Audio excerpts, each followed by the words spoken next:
राधे राधे दोस्तों, कैसे हैं आप सब। दोस्तों, हमारे YouTube चैनल पर आपका स्वागत है।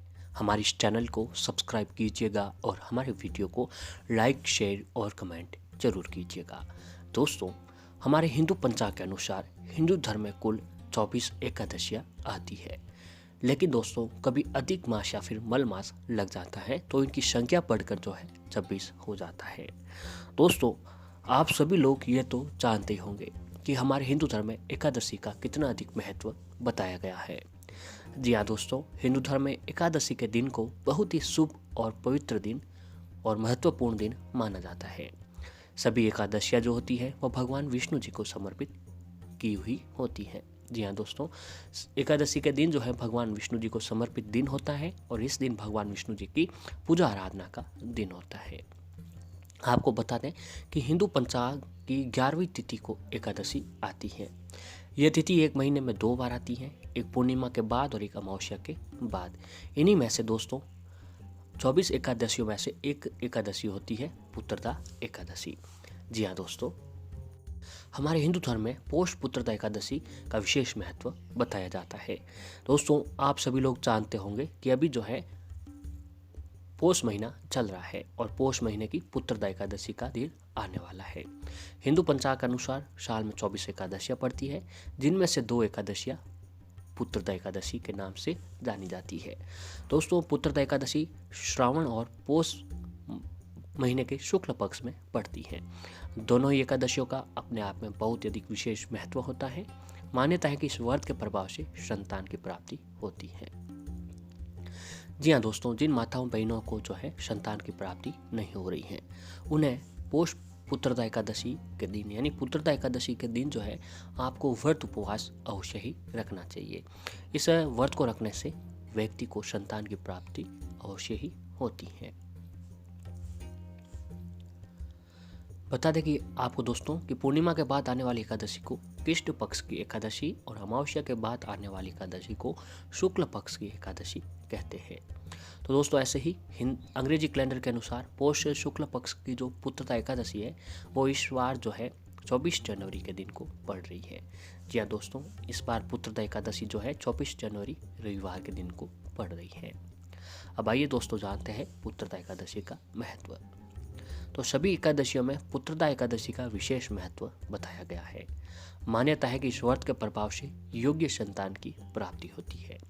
इस दिन सृष्टि के पालनहार श्री हरि विष्णु जी की आराधना की जाती है। कहते हैं कि जो भी भक्त पुत्रदा एकादशी का व्रत पूरे तन, मन और स्वतन से करते हैं, उन्हें संतान रूपी रत्न मिलता है। ऐसा भी कहा जाता है कि कोई भी पुत्रदा एकादशी की व्रत कथा पढ़ता है या फिर सुनाता है तो उसे स्वर्ग की प्राप्ति होती है। अब आइए दोस्तों जानते हैं कि पुत्रदा एकादशी की व्रत विधि, पूजा विधि क्या है। तो दोस्तों, एकादशी की पूजा विधि कुछ इस प्रकार है कि एकादशी के दिन आप सुबह उठकर भगवान विष्णु जी का स्मरण करें। उसके बाद दोस्तों स्नान करें और नहाने के पानी में जो है 1 चुटकी हल्दी से आपको डालकर स्नान करनी चाहिए। फिर स्नान कर स्वच्छ वस्त्र धारण करें। हो सके तो इस दिन आपको पीले रंग के वस्त्र धारण करने चाहिए। अब घर के मंदिर में श्री हरि विष्णु जी की मूर्ति या फिर फोटो के सामने एक देसी घी का दीपक जलाकर व्रत का संकल्प लें और कलश की स्थापना करें। अब कलश में लाल वस्त्र बांधकर उसकी पूजा करें। भगवान विष्णु जी की प्रतिमा या फोटो को स्नान कराएं और वस्त्र पहनाएं। आप दोस्तों भगवान विष्णु को नैवेद्य और फलों का भोग लगाएं। इसके बाद भगवान विष्णु जी को धूप दीप दिखाकर विधिवत पूजा अर्चना करें और आरती करें। पूरे दिन निराहार रहे। शाम के समय कथा सुनने के बाद फलाहार करें। दूसरे दिन ब्राह्मणों को खाना खिलाएं और कथा अपने यथा सामर्थ्य अनुसार दान देकर जो है व्रत का पालन करें। जी हाँ दोस्तों, तो आपको जो है भगवान विष्णु जी को इस दिन तुलसी दल से ही चढ़ाना चाहिए, क्योंकि तुलसी जो है भगवान विष्णु जी की सबसे प्रिय होती है और तुलसी दल के बिना भगवान विष्णु जी भोग भी ग्रहण नहीं करते हैं। तो आपको ये काम तुलसी दल का भोग भगवान विष्णु जी को अवश्य ही लगाना चाहिए। अब दोस्तों आपको बताते हैं पुत्रदा एकादशी का शुभ मुहूर्त किस प्रकार है। तो एकादशी तिथि वो प्रारंभ होगी दोस्तों, वो 23 जनवरी शनिवार की रात को 8:56 से लग जाएगी और एकादशी तिथि समाप्त जो होगी वो 24 जनवरी रविवार रात 10:57 तक को रहने वाली पारण का समय है 25 जनवरी सोमवार सुबह 7:13 से सुबह 9:21 तक का रहने वाला है। तो द्वादशी समाप्त होने का समय दोस्तों 26 जनवरी मंगलवार रात 12:24 तक को जो है एकादशी पारण का समय है। तो दोस्तों ये थी जो है पूजा विधि के बारे में। अब दोस्तों अगर जो है आप पुत्रदा एकादशी के दिन जो है व्रत उपवास रखकर भगवान विष्णु जी का स्मरण करके अगर शास्त्रों में बताया गया एक हल्दी से ये उपाय करते हैं तो दोस्तों आपकी जीवन की सारी समस्याएं जो है भगवान विष्णु खत्म हो जाएगी। आपकी संतान की सभी प्रकार की समस्याएं खत्म हो जाएगी और जिन माताओं बहनों को संतान की प्राप्ति नहीं हो रही है उन्हें भी जो है पुत्र संतान अवश्य ही प्राप्ति होगी। जी हाँ दोस्तों, तो आज हम आपको जो है एक चुटकी हल्दी का ऐसा ही उपाय बताने जा रहे हैं जिसे अगर आप पुत्रदा एकादशी के दिन कर लिया तो भगवान विष्णु जी की कृपा आपके ऊपर बनी रहेगी। दोस्तों इस बार जो एकादशी है वो 24 जनवरी बुधवार के दिन को पड़ रही है। इसके अलावा दोस्तों इसकी खास सहयोग भी बन रहा है। इस एकादशी का व्रत करने से व्यक्ति के सभी पापों का नाश होता है और संतान की प्राप्ति होती है। इसके साथ साथ धन संपदा में भी वृद्धि होती है। तो ऐसे में आज हम आपको एक हल्दी का छोटा सा उपाय बताने जा रहे हैं जिसे एकादशी के दिन करने से आपके सभी कष्ट दूर होंगे। तो दोस्तों इस उपाय को करने के लिए आपको एकादशी के दिन प्रातः स्नान करें। स्नान करने के पानी में थोड़ी सी हल्दी डालें और हल्दी भगवान विष्णु जी को बहुत ही प्रिय होती है। इस तरह से स्नान करने से भगवान विष्णु जी की कृपा व्यक्ति को अवश्य ही प्राप्त होती है।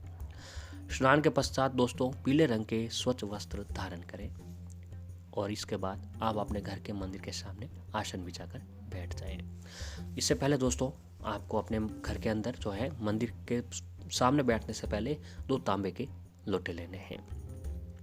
अब उन लोटों में दोस्तों एक लोटे में शुद्ध पानी भर लीजिएगा और दूसरे लोटे में जो है गंगा जल भर लें। अब दोनों ही पात्रों में थोड़ी थोड़ी सी हल्दी डाल दें।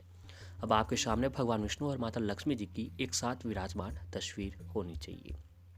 उनके सामने भगवान विष्णु जी के सामने एक देसी घी का दीपक जलाएं। वैसे तो दोस्तों दीपक के नीचे चावल रखा जाता है लेकिन एकादशी के दिन चावल का इस्तेमाल ना करें, इसीलिए इस दिन एक छोटा सा कपड़ा बिछाकर उसके ऊपर दीपक रख दें। अब सुगंधित धूप बत्ती जला दीजिए और दोस्तों दीपक और धूप बत्ती जलाने पर थोड़ी सी हल्दी में जल मिलाएं और इसे भगवान विष्णु और माता लक्ष्मी जी को तिलक लगाएं। माता लक्ष्मी जी को हल्दी और कुमकुम दोनों का तिलक लगाएं। अब भगवान विष्णु जी को जो है पीले रंग के फूल और मिठाई चढ़ाएं और माता लक्ष्मी जी को खीर का भोग लगाएं। भोग लगाने के बाद तुलसी दल भगवान विष्णु जी को अवश्य चढ़ाएं, क्योंकि दोस्तों तुलसी दल के बिना जो है भगवान विष्णु जी भोग भी ग्रहण नहीं करते हैं। तो ऐसे में आपको तुलसी दल भगवान विष्णु जी का भोग अवश्य ही लगाना चाहिए। भोग लगाने के बाद तुलसी जी को तुलसी दल चढ़ाएं। तुलसी दल के बिना भगवान विष्णु जी की पूजा अधूरी मानी जाती है। अब हाथ जोड़कर भगवान विष्णु जी के महामंत्र ओम नमो भगवते वासुदेवाय नमः, ओम नमो भगवते वासुदेवाय नमः मंत्र का 108 बार जाप करें। अब भगवान विष्णु से और माता लक्ष्मी से अपने और अपने परिवार की समस्याओं के निराकरण की प्रार्थना करें।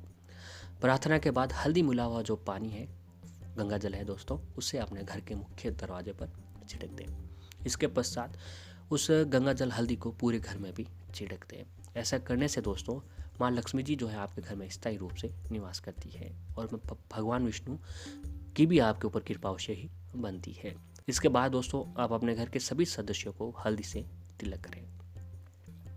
तो दूसरे लोटे में दोस्तों जो पानी था उसमें थोड़ा सा जो है चीनी डालकर उस जल को भगवान सूर्य को अर्घ्य देते। फिर मंदिर में रखे जो प्रसाद है परिवार के सभी सदस्यों को बांटते हैं। दोस्तों इस उपाय को एकादशी के दिन ऐसा करने से व्यक्ति के सभी पापों का नाश होता है। इसके साथ व्यक्ति के धन संपदा में भी वृद्धि होती है। और ऐसे दोस्तों अगर ये उपाय आप एकादशी के दिन करते हैं तो आपके ऊपर भगवान विष्णु माता लक्ष्मी जी की कृपा अवश्य ही बनती है। थोड़ी सी हल्दी लेकर आपको अपने घर के पूरे बाउंड्री जो है उस बाउंड्री के चारों तरफ जो आपको जो है हल्दी थोड़ी थोड़ी सी करके एक लाइन से फेंक देनी है।